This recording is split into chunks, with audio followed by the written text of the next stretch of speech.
Markets either scare you out or wear you out. Only the strong survive. That is my experience in Bitcoin. So I think where Bitcoin is today is a wear you out market. I think this election for the US was very emotional. I think markets are a little exhausted and fatigued.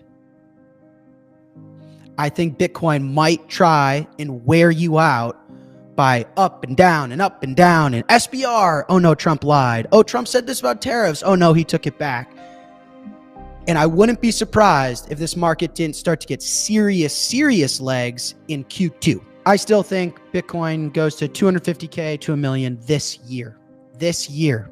Call me crazy, but they called me crazy when I said 100K in 2024. Turned out not to be so crazy. Despite the roller coaster market ahead, Bitcoin's value is expected to skyrocket to between $250,000 and $1 million this year. That's the latest prediction from CEO of Strike, Jack Mallers. In Bitcoin, markets either scare you out or wear you out. Only the strong survive. Mallers believes that we are currently in a wear you out market. The US election has left markets emotionally drained, and Bitcoin could see plenty of ups and downs, making it tough for many to stay the course. Yet, despite this volatility, Jack Mallers believes that Bitcoin is set to get serious in Q2, with the possibility of a major surge. He believes Bitcoin could reach anywhere from $250,000 to even $1 million this year. Make sure to stick around until the end of the video, as Jack Mallers reveals more secrets about the Bitcoin market. Also guys, only a small percentage of my viewers are actually subscribed. If you enjoy staying up to date with finance content, consider subscribing or liking the video. It's free and you can always change your mind. Now here's Jack Mallers on why Bitcoin is unstoppable. Listen, from a macro standpoint, I think the future of financial markets is relatively unknown, or at least I don't have a lot of confidence in the next 30 to 90 days. I think it's really certain over the next 12 months. Over the next 12 months, there's no way around it. The dollar has to get weaker. The dollar has to get weaker. We know that based on mathematics. We know that based on financial markets. We know that based on what Trump has been advocating for, what Bessent wants. I have as much conviction in a weaker dollar later on this year than I have in anything else.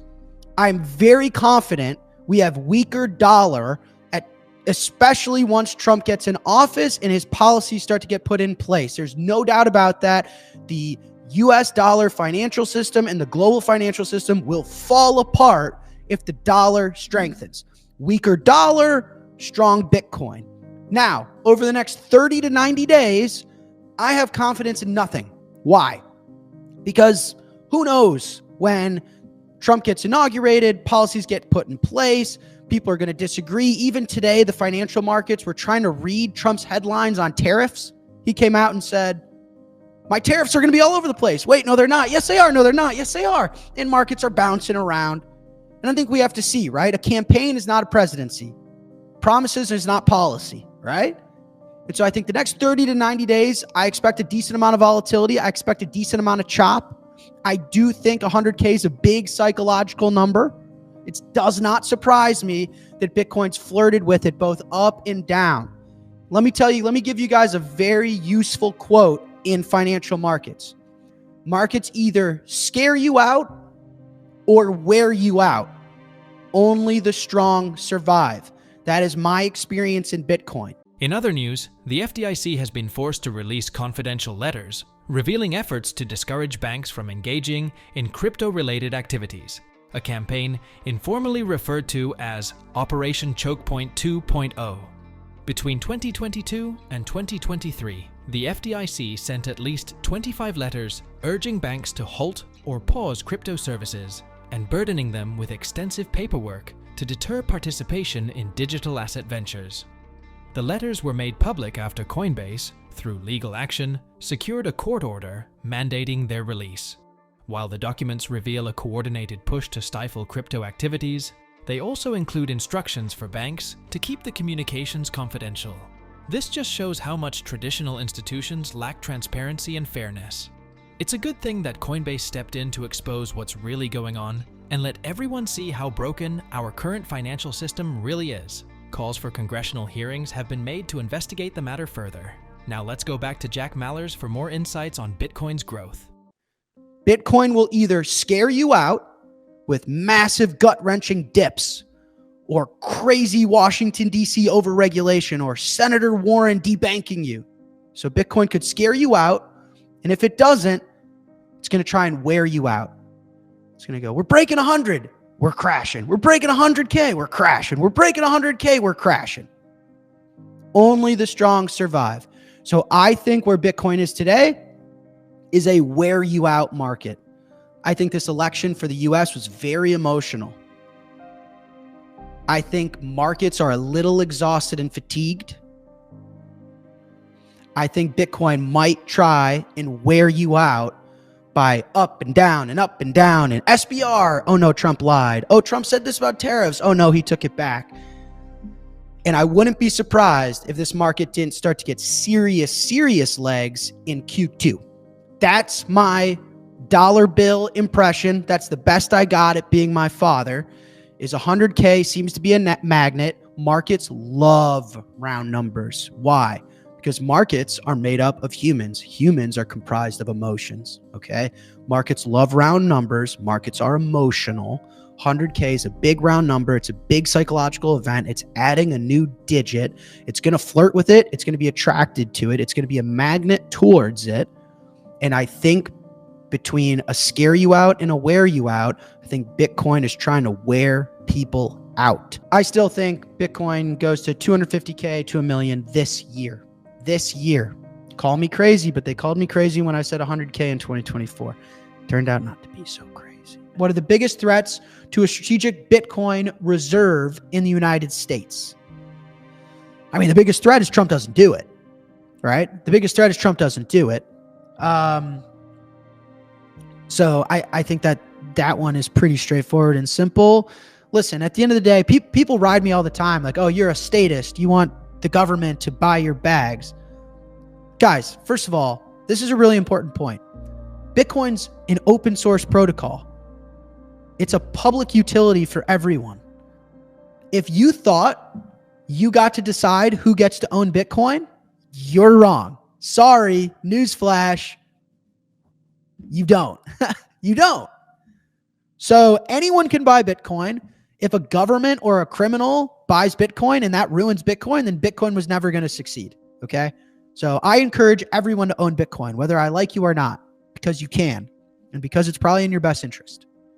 Now, for the US government, I want them to own Bitcoin because I want to raise my kids here, guys. I don't have kids. I hope to become a father someday. That's my dream.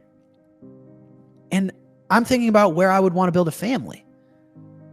And I love the American ideals. I love what this country aspires to be. Now, whether we're succeeding at those ideals is a different story, but I think the United States leaning into Bitcoin and building a reserve and supporting Bitcoin in this country, I think that makes America a better America. And that's very simply why I want America to buy Bitcoin, is I want my country to be successful and I want to raise my kids here. I don't have to migrate my life to raise my kids. I might have to, though. What catalyst is next for Bitcoin after a strategic Bitcoin reserve? Central banks. You know, at the end of the day, Bitcoin's competing with the Fed. It's competing with central banks. It's a monetary policy you could subscribe to that isn't the Fed's. So I would say as soon as the Fed, there's a difference between the US Treasury buying Bitcoin and the Federal Reserve buying Bitcoin. As soon as central banks start buying Bitcoin, which is technically like an independent bank, I would say that's next. And then after that is really, I think adoption lives in things like payments. Like if we're at a point, let's imagine the year's 2030 and governments all have a strategic reserve, central banks have a reserve of it, and Bitcoin's a 10, 20, 30, 40, 50 trillion dollar asset. I think it's going to be very reasonable that people start making payments and receiving payments in Bitcoin. So I think a lot of the infrastructure of Lightning and the hard work that's gone on over the years will be realized. And I think it's maybe completing the cyclical loop, like farm to table for Bitcoin, I think will become more important. To be clear, I do not expect that over the next 12, 24 months. But I don't know, maybe the next 3, 4, 5 years, Bitcoin farm to table, interesting for me. And you know, the first problem you have to solve in a new money is distribution. How do you get people to own it and store their time and energy with it? But after governments own it and central banks own it and retail has access and Wall Street has access, then I think it's a lot of the tooling to make it useful. You know, like a guy like me, I'm probably early in living a life fully on Bitcoin. You guys know I don't own any dollars. I don't own any fiat. I only own Bitcoin. A guy like me, make payments in Bitcoin. You guys can pay me for stuff in Bitcoin.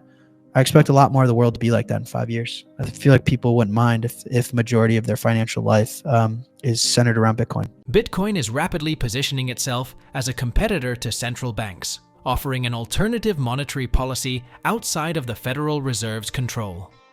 As soon as central banks begin buying Bitcoin, it will take the next step toward global adoption. Jack Mallers notes that by 2030, with governments and central banks holding Bitcoin in their strategic reserves, Bitcoin could become a $10 trillion to $50 trillion asset. As adoption grows, payments in Bitcoin could become the norm, powered by innovations like the Lightning Network. Anyway, guys, before we go, if you want to stay most up to date on the crypto and Bitcoin world, make sure to subscribe to my daily 5-minute crypto newsletter. It's a concise resource for the latest expert predictions, breaking news, and top on-chain analysis. Trusted by over 50,000 subscribers for insightful crypto investment information. Don't miss out on the opportunity to stay informed in the crypto market. The link is in the description below.